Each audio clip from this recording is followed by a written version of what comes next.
একমাত্র রেজবির কারণে আমার ঘরে জ্বালা বাইরে জ্বালা বাইরে ঘরে জ্বালা ঘরে জ্বালা জ্বালা রাইতে দিনে একমাত্র মুর্শিদের কারণে আমি আশায় আশায় বাঁধলাম বাসাম দুঃখের বেড়া দিয়া দিনে দিনে দিনগুলো আমার যাইতাছে ফুরাইয়া বনের পাখি কান্দার বনে বনের পাখি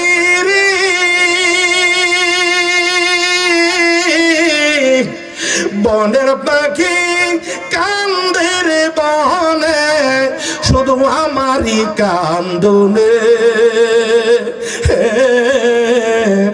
একমাত্র দয়ালের কারণে আমার ঘরে জ্বালা বাইরে জ্বালার বাইরে ঘরে জ্বালাম বাইরে জ্বালা জ্বালা রাইতে দিনে একমাত্র রেজবির কারণে একটা জবান বন্ধ রাখবেন না ও চম্পকনগরের মানুষ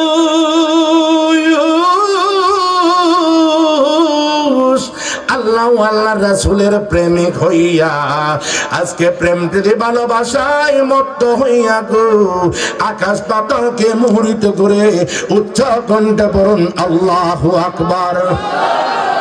আরেকটু জোরে বলুন ইয়া রাসূলুল্লাহ। আমি বলতেছিলাম গো আল্লাহর নবীকে নিয়ে চিনি মিনে খেলে ফুটকার আবার যেমন ভাবে বাচ্চারা লইয়া টানাটানি করে আমার নবীর নিয়েও টানাটানি করে আমার নবীর নিয়ে যে জায়গার মধ্যে টানাটানি করে গো সেই জায়গার মধ্যে ওলিরে নিয়ে তো টানাটানি করা তাদের কোনো ব্যাপারই না। কথা বলুন ঠিক কিনা? আরেকটু আস্তে কোন তাহলে এখন বোঝেন গাউসে পাক আব্দুল কাদের জিলানী বাগদাদী রহমাতুল্লাহি আলাইহি তিনি তো পীরানে পীর দস্তগীর মাহবুবে সুবহানী কুতুবে রব্বানী নূরে ইয়াজদানী আব্দুল কাদের জিলানী বাগদাদী রহমাতুল্লাহি আলাইহি তিনি ছিলেন অলিকুলের সম্রাট। ঠিক না? তিনি ছিলেন কি? তিনি বলতেছেন কদামি হাযিহি আলা রাকাবাতি কুল্লি ওয়ালি আল্লাহ। গাউসে পাক আব্দুল কাদের জিলানী বাগদাদী রহমাতুল্লাহি আলাইহি একদিন ওয়াজের মধ্যে আল্লাহু আকবার তিনি বলতেছেন একদিন ওয়াজের মধ্যে ওই সময় তো মাইক ছিল না, মাইক দিয়ে ওয়াজ করতেন না, মাইক থাকলে তো মাইক দিয়ে ওয়াজ করতেন। তিনি বলতেছেন আমার যুগে মাইক ছিল না, আমি খালি কণ্ঠের মধ্যে খালি ঠোঁটে ওয়াজ করতাম। সামনের মানুষ যেমন শুনতো যে আওয়াজে শুনতো পিছনে হাজার হাজার লাখ মানুষ যদি পিছনে বসে থাকতো সামনের মানুষ যেমন শুনতো পিছনের মানুষও ঠিক তেমনি শুনতো। এটা গাউসে পাকের একটা কারামত। গাউসে পাক যখন ছোট্ট ছিলেন কয়ালাইতাম নি গাউসে পাক আব্দুল কাদের জিলানী যখন ছোট্ট অবস্থায় তো কি করে তারা তো অনেক সময় বাবার সঙ্গে মসজিদে যায় কি যায় না, এটা আসলে পুরান কথা আপনারা শুনছেন, কিন্তু আমি আপনাদের কাছে নতুন ভাবে বলতেছি। আমি কোনোদিন এই ওয়াজটা মাইকের মধ্যে করি নাই, কিন্তু ঘরোয়া ভাবে আলোচনা করেছি। কিন্তু আমার স্টুডেন্টকে অনেক সময় নসিহত দেয় আল্লাহর ওলিগণ সম্পর্কে। যদি তাদেরকে নসিহত দেয় তাহলে কি হবে জানেননি? আমার উসিলায় যদি একটা আল্লাহওয়ালা হইতে পারে, একটা নবীওয়ালা হইতে পারে গো, একটা যদি আল্লাহর ওলিওয়ালা হইতে পারে, কবরে যদি তার আযাবটা মাফ হইয়া জান্নাতে যাইতে পারে, আমি রুহুল কুদ্দুসের লাভ না ক্ষতি হইবে। আরেকটু জোরে বলুন, লাভ না ক্ষতি হইব? লাভ হয়ে যাবে।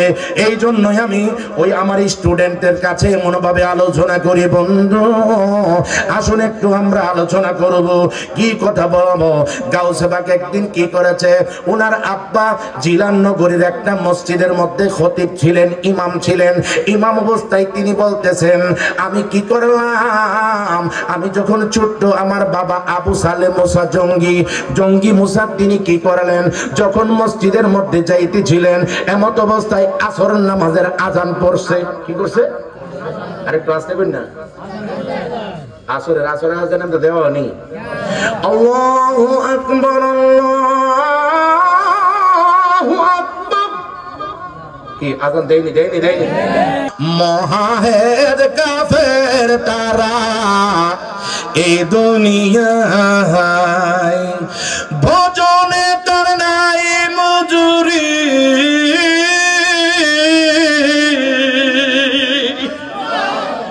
ভজনে তার নাই মজুরি, সাফ লেখা যায়।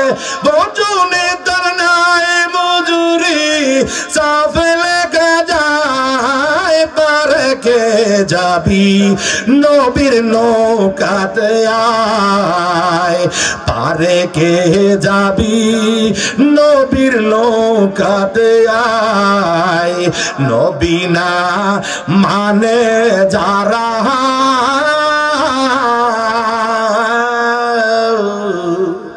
মহাহের কাফের তারা।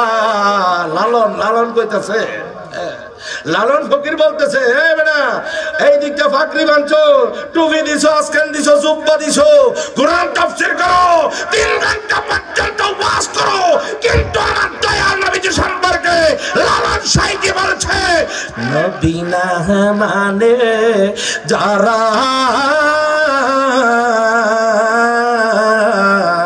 মহাহের কাফের তারা এ দুনিয়ায়, ভজনে তার নাই মজুরি।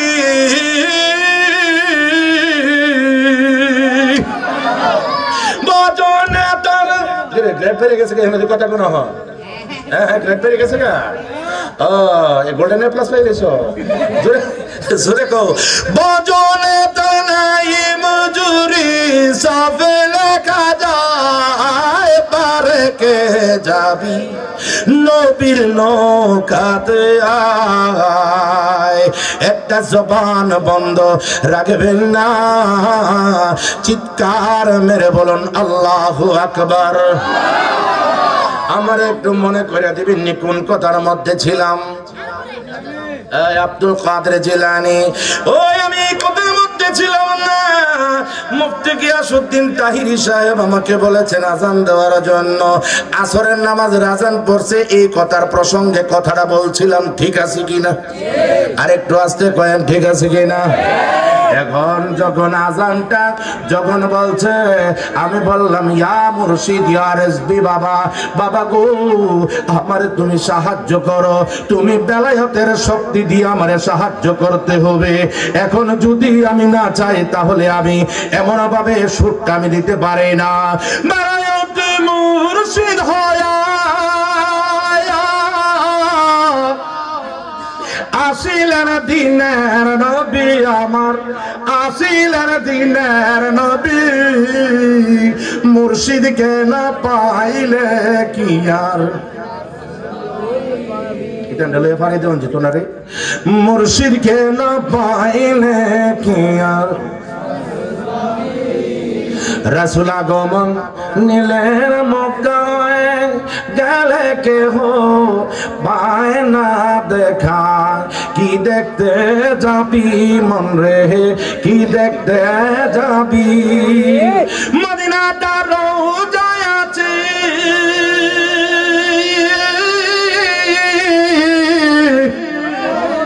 জোরে বলুন আল্লাহু আকবার।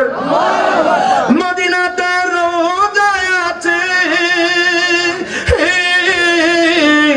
হায়াতে জিন্দা নবী আমার, হায়াতে জিন্দা নবী, মুর্শিদকে না পাইলে কি আর। মুর্শিদ রে না পাইলে আল্লাহ রে পাইবা না। এই জন্য যাদের মুর্শিদ নাই মুর্শিদ ধরতে হবে। যার মুর্শিদ নাই, যার পীর নাই, তার পীর হচ্ছে শয়তান। কথা বলুন ঠিক কিনা? বন্ধু, অনেকে বলে বাপ হইতো মুরিদ, মা হইতো বাপ হইতো পীর, মা হইতো পীর। না না গো, বাপ জন্ম দিছে, মায়ের পেটের মধ্যে রাখছে। এখন বাপ মা জন্ম দিয়া যখন সন্তানটারে দুনিয়ার জমিনের মধ্যে 4 বছর পালে, 5 বছর পালে, তখন তাকে শিক্ষা দীক্ষা দেওয়ার জন্য কোন জায়গার মধ্যে পাঠায়? হ্যাঁ, কোনখানে কোনখানে? ওটা মাদ্রাসায় পাঠায়, স্কুলে পাঠায়, মাদ্রাসায় পাঠায়। অর্থাৎ যে কোনো কাজ শিক্ষা দেওয়ার জন্য, পড়াশোনা করার জন্য তার প্রতিষ্ঠানে পাঠায়। আওয়াজটা দিয়ে বলুন কথাটা ঠিক কিনা? এখন ছোট্ট বাচ্চারে দেওয়া হয় চম্পকনগর স্কুলের মধ্যে, কিন্ডারগার্টেনের মধ্যে দেওয়া হয়, উস্তাদের কাছে পড়তে দেওয়া হয়। কিসের জন্য? ছোট্ট থেকে সে এমনি ভাবে শিক্ষায় শিক্ষিত হয়ে উঠবে। এখন আপনারা বলেন, বাপ মা থাকতে মুরিদ হওয়া লাগে না? ও বাবা রে, বাপে তো কহ জানে না। বাপে যদি কহ না জানে, তাহলে ছেলেরে পড়াইব কি, মেয়েরে পড়াইব কি? আর বাবা যদি শিক্ষিত হয়, মা যদি শিক্ষিত হয়, তবু প্রতিষ্ঠানে পাঠাইতে হয়। একাডেমিক শিক্ষার দরকার আছে কি নাই? এই একাডেমিক যদি আরেকটা তরিকতের শিক্ষা আছে, শরীয়তের শিক্ষার পরে তরিকতের আরেকটা শিক্ষা আছে গো, যেটা মা বাবা দিতে পারে না। যেমন ভাবে স্কুল কলেজ মাদ্রাসার মধ্যে ছাত্রদেরকে পাঠানো হয়, তেমনি ভাবে তরিকতের শিক্ষা সবক নেওয়ার জন্য আল্লাহর ওলিগণের দরবারের মধ্যে তাকে ভর্তি করাইতে হয়। আল্লাহর ওলিগণের দরবারের মধ্যে যখন তরিকতের ফয়েজ দিয়ে যখন বায়াত রাসূল গ্রহণ করে, তখন আল্লাহর ওলি নুরানি তাওয়াজ্জু দিয়া তাকে আল্লাহর নবীকে সরাসরি দেখায়া দিতে পারে। কথা বলুন ঠিক কিনা? আর একটু জোরে বলুন ঠিক কিনা?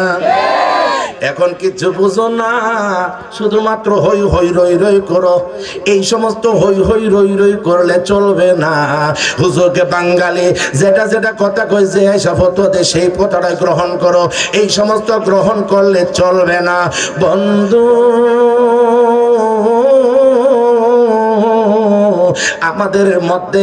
আমাদের মধ্যে অনেক চোর আছে। কি চোর? শুধুমাত্র মোবাইল চোর না, শুধুমাত্র জুতা চোর না, শুধুমাত্র গড়ি চোর না, শুধুমাত্র ফ্যান চোর না, শুধুমাত্র টাকা পয়সা স্বর্ণরৌপ্য চোর না। আরেকটা চোর আছে গো এখানের মধ্যে, কলবের মধ্যে যে ঈমান চোরটা আছে, এই ঈমান চোর আছে কি নাই? জোরে বলুন আছে কি নাই? এই জন্য আমি বলতেছিলাম, মালের ঘরে হয় না জানো চুরি, ওমর ব্যাপারী আছে কি নাই? মালের ঘরে হয় না জানো চুরি, ওমর ব্যাপারী।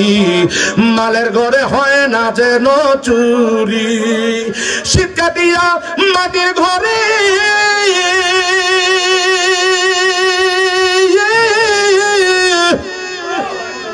শীত কাটিয়া মাটির ঘরে। এটা কিন্তু আমাদের মাটির ঘর। কথা বলো ঠিক কিনা? এই পিঞ্জিরাটা হচ্ছে মাটির ঘর। শীত কাটিয়া মাটির ঘরে বক্রম চুরা চুরি করে, হুস্তাকিয়া রাইখো নজর তারি, ওমর ব্যাপারী। মালের ঘরে হয় না যেন চুরি। কলবের মধ্যে যেই মালটা আছে তা হচ্ছে ঈমান।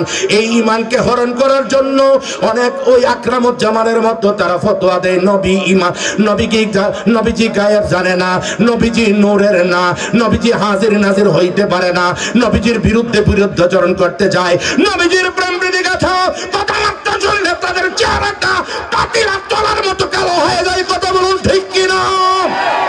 এই সমস্ত চোর আমাদের মধ্যে ঈমান চোর আছে কিনা? এই সমস্ত ঈমান চোর থেকে সাবধান। এই জন্য আমি মালের ঘরে হয় না যেন চোরে। মালের ঘর কোনটা? ঈমানদারের মালের ঘর হচ্ছে কলব। ঠিক নেই? ইমানদারের মালের ঘর হচ্ছে কি কলব। শুধুমাত্র শরীয়তের অর্থ ধরলে আপনি ফাসেক হয়ে যাইবেন। আপনি তরিকতের অর্থ ধরতে হবে। তরিকতের অর্থ যদি না হয় তাহলে মারেফতের মধ্যে প্রেম সমুদ্রের মধ্যে ডুব দিতে হবে। যদি প্রেম সমুদ্রের মধ্যে ডুব দেন তাহলে আল্লাহ আল্লাহর রাসূলকে দেখতে পাবেন। কথা বলুন ঠিক কিনা? এই জন্যই বলতেছিলাম মালের ঘরে হয় না যেন চুরি অমন ব্যাপারী, মালের ঘরে হয় না যেন চুরি। শীত কাটিয়া মাটির ঘরে আরে মখলুক জুড়ে চুরি করে, ঠিক না? জোরে বল ঠিক না? শীত কাটিয়া মাটির ঘরে মকরম চুরে চুরি করে, হুস্তা কি আর এখন জোরদারি অমন ব্যাপারী, মালের ঘরে হয় না যেন চুরি। শক্ত কইরা ধৈর্য যাতে পাহারাতে আধার রাতে, মঞ্জে তারে দিও চৌকিদারি। হাই রে শক্ত কইরা ধৈর্য যাতে পাহারাতে আধার রাতে, মঞ্জে তারে দিও চৌকিদারি। চূড়ায় ঘুরে আরে আরে সাত পাইলে ঢুকবে রে গোরে, ঠিক নেই? চূড়ায় ঘুরে আরে আরে সাত পাইলে ঢুকবে রে গোরে, মাল ভরা ঘর নিবে শূন্য করে অমর ব্যাপারী, মালের ঘরে হয় না যেন চুরি।